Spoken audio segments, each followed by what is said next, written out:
The Afghan philosopher Rumi once said, "The universe is not outside of you. Look inside of yourself. Everything that you want, you already are."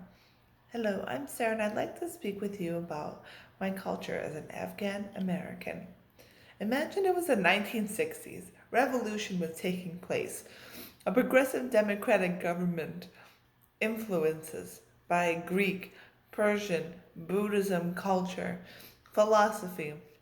This is the culture that my mother grew up in, and intergenerationally that I am experiencing in my own way in America. Culture is changing over time, yet it remains fairly consistent. Culture is what makes someone so unique. It's so unique. It influences your behavior, your perceptions, the way we relate to others and objects. And I'd like to speak with you today about what is significant about those objects and actually speak to you about how they've changed for me. So, first, I'd like to talk about the kohl pencil. This is eyeliner in America, but in Afghanistan, the eyes were considered the windows to the soul. The eyebrows and eyes are considered beauty, and as well as here in America, but they were revered. Influence of philosophy that if you line your eyes, you're expressing, it's an expression of your soul.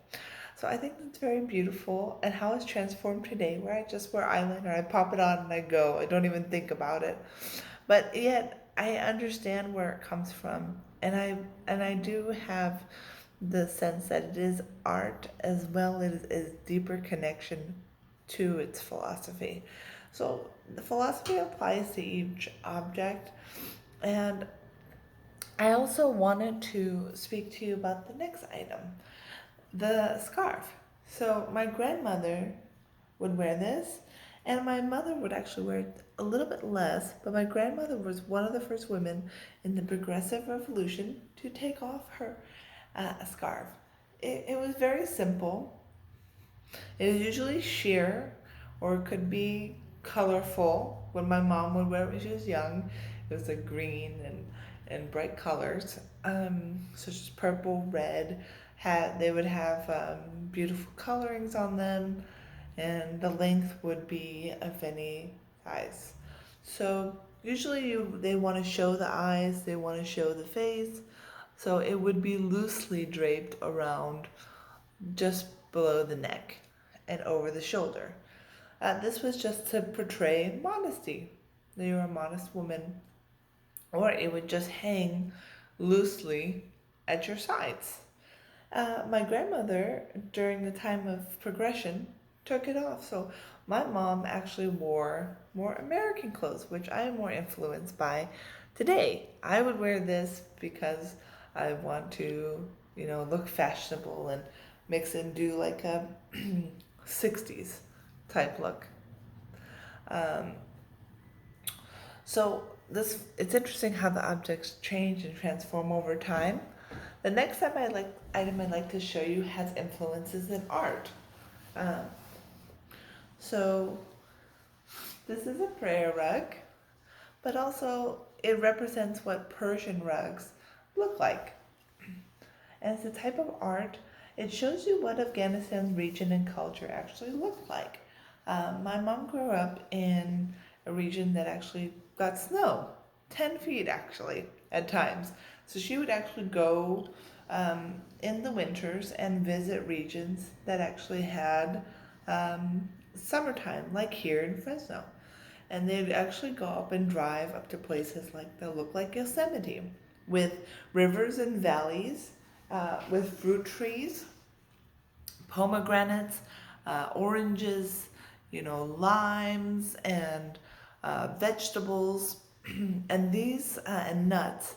And these were all embedded into the artwork. You can see blossoms and flowers, and the things that they would see, they would embed into rugs and other art forms.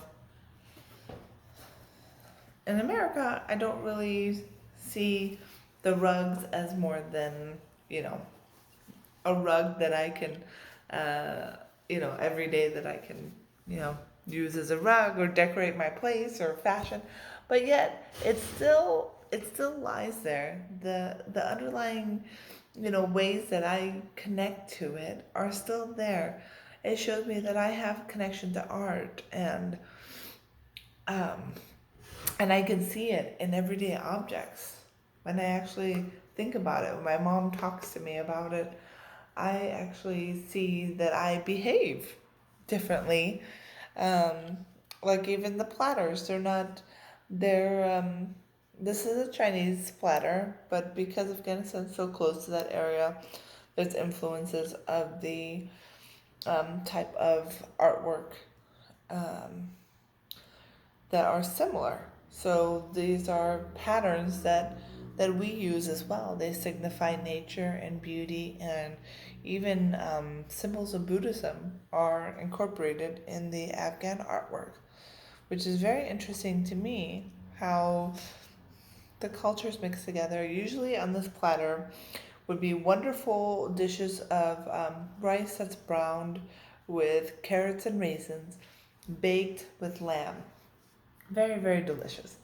And I'm grateful that these items can represent how art, beauty, and philosophy actually merge together in my life, that I remember because of that I am who I am today. I am a kind person. I remember to be grateful. I remember to think deeply. I remember that, I am more than just fashion, that something deeper lies within, and that I am a part of the transformation of my culture. So I thank you today for sharing and being a part of the cultural experience with me. Thank you and have a wonderful day.